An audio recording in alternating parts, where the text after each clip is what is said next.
On Ocean Avenue, same thing, you know, and speaking to the merchants and the residents in and around there, in the police activity that we have around there, we have seen some negative consequences.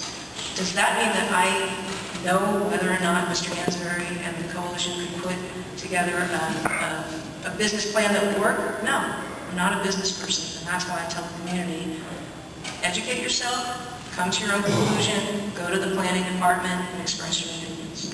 So maybe what we should do is we should put it in front of this commission and we should see the statistics, because what you say is that you've seen medical dispensaries have proven an attractive target for violent criminals due to a large amount of marijuana and cash. Dispensaries have experienced takeover, robberies, burglaries, shootings, stabbings, fights, and homicides. So for Ocean Avenue, maybe you can give me the statistics of burglaries, the shootings, the stabbings, the fighting, and the homicides to see if it's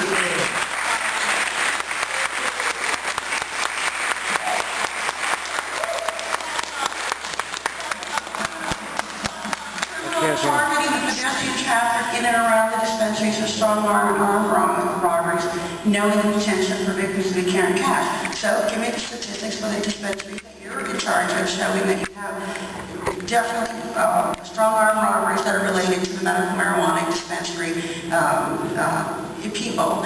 And reports of street sales of marijuana by individuals leaving dispensaries are routinely subject to investigations. Tell us the statistics for your Ocean Avenue. I mean, you know what? Why is this any different from any other part of the city? You say the crime stats are down, so I mean, I just want to see what's the basis for making these statements, because they're really broad statements to make, and this is real politicizing the issue rather than just giving input to a commission on especially if they ask for it. If this is the reality, I want to see the statistics to see if it supports that reality. You also talk about, there was an interesting comment here about the people also then go out and publicly smoke medical marijuana in the streets and public parks and receive complaints. I'd like to see how many complaints you're receiving regarding that. As well as you talk about the potential for these children to be seen as a market for marijuana after sales by persons purchasing products at a dispensary is predictable. I want to see what statistics you have of selling marijuana to children on the Ocean Street corridor. And I mean, that's really important, because this is a really political letter, and this is a letter that I'm surprised to see, actually. And now I know why all people are here. You know, this is something that we're in the dark. We don't know that this is going on. The commission doesn't know this is what's going on. We don't know this is an issue here tonight. And I'm just wondering, really, you know, should our captains be lobbying political groups or lobbying political commissions or lobbying commissions for or against a politically, obviously, a protected right in the state at the medical marijuana dispensaries?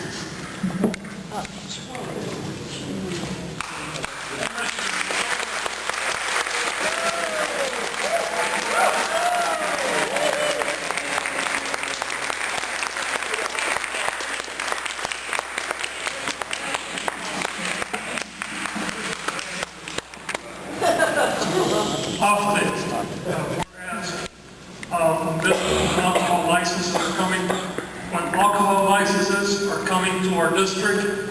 We're often asked for our opinion, and we provide that opinion.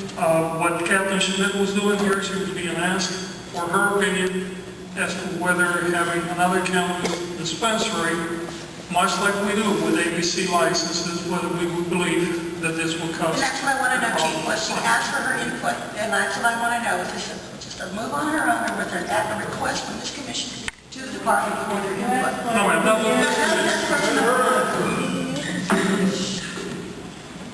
we are regularly asked for input on business permits when there are substances such as alcohol, or in this case cannabis, and what impact that would have on the safety of the community. The captain was reacting to what her community had asked her to do, just like we do with ABC licenses on a regular basis. You want to see actual statistical information, and we will gladly provide it for you during the next meeting. We will give you not only the information concerning the two establishments that you have here, but we'll also get you the information around all the other 21 establishments. So we'll provide that for you for the next meeting so that you can evaluate the level of crime around this place. Right. And most importantly, whether this was solicited or whether this was not. I'm just telling you that it was solicited. Okay, well, I want to see that. You want to see what? You had over 100 people here telling you No, that. the commission solicited. not- What commission? The planning commission. Did they solicit your input, or did we? We are regularly asked by communities, we're regularly asked by many to provide input concerning business, and we do so. And I want to see the analysis between this letter versus the policy set by this commission regarding the use of medical marijuana. I'm just telling you that we'll give you the prime information, okay? Thank you. Are we allowed to ask Well, the commission is supposed to be speaking now, so go right ahead. Are we allowed to ask? No, ma'am, please. Please, we've had public comment already. The commissioner is speaking. Thank you very much. Oh, Commissioner Mizuko. Yeah, Thank I you. know that this would be the issue here tonight in terms of the potential of a cannabis buyers club here in the Terraville district. So we were taken a little bit off guard by that tonight, but I think our police captains have every First Amendment right in the world to write a letter if they're asked to do so by people in their neighborhoods and to express their.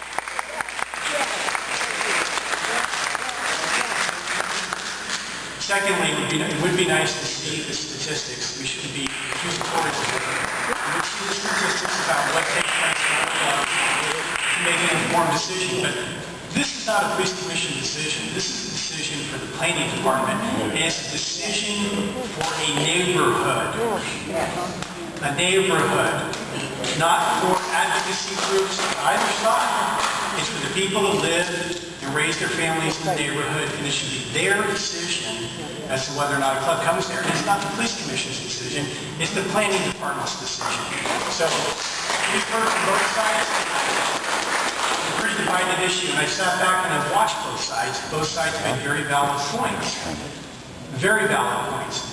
I've been a prosecutor. I've seen a lot of the things that have been talked about. Everything from abuses with the cannabis clubs who were not paying taxes and having illegal grow sites. I've seen those illegal grow sites as a federal prosecutor that have put neighborhoods at risk. I've seen all of that with my own eyes. So we need to get to the bottom of this. Is there a nexus? Is there not a nexus? But again, at the end of the day, this is a neighborhood decision for people that live here, that are raising their families here. We want to work within the confines of that policy. That's my concern with this commission. I do agree the decision for the dispensaries with the planning commission. I'm not opposing that, but I'm just wondering how far are we going outside our own policy that we have regarding the use of medical marijuana, and the lowest priority is this really within the purview of that. We set this community meetings up, and the main feature is there the crime report from the district and any other concerns that community residents have. So this is what happens.